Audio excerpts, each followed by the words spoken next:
पुराने पुराने बातों को, नेताओं के पुराने बयान को अगर आप निकाल लें, आपके चैनल पे चल रहा था, डिजिटल लाइब्रेरी में होगा भी, नीतीश कुमार ने कहा था 20 के चुनाव में कि तेजस्वी अपने बाप के पॉकेट से पैसा निकाल करके लाएगा क्या जिसको तनख्वाह दिया जा।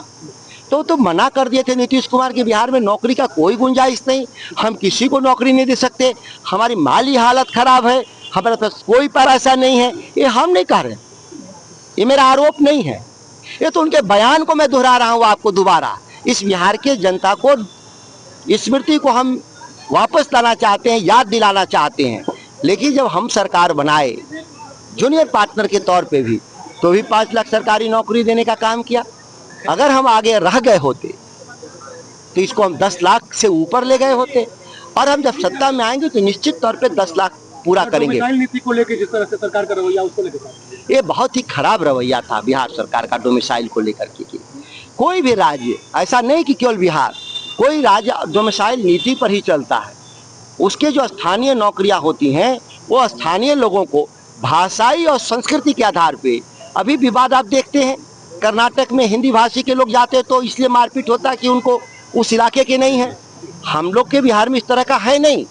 तो जब दूसरे राज्य में हमारे साथ नाइंसाफी हो रहा है तो हम अपने राज्य की नौकरी हम स्वयं क्यों नहीं करेंगे, हम दूसरे राज्य में क्यों जाए। हमारे पास पर्याप्त नौकरी नहीं होती तब हम दूसरे राज्य में, तो एक पलायन का भी कारण है। डोमिसाइल के जरिए जब दूसरे राज्य को हम दे देंगे नौकरी तो हमारा पलायन भी तो हो रहा है। हम पलायन ना हो इसके लिए भी हमको डोमिसाइल की जरूरत है। यहाँ आते तो हैं, वो शहीदों को भूल जाते हैं। पहलगाम हमले में एक व्यक्ति जुगराव का भी था, उसका नाम लेना भूल गए, या कहीं भी जाते हैं तो शहीदों का नाम नहीं लेते। उनके लिए केवल सत्ता ही सबसे प्रिय है, उसके लिए कोई भी वो भेष धारण कर सकते हैं, और इसके सिवा उनको कुछ भी याद नहीं रहता।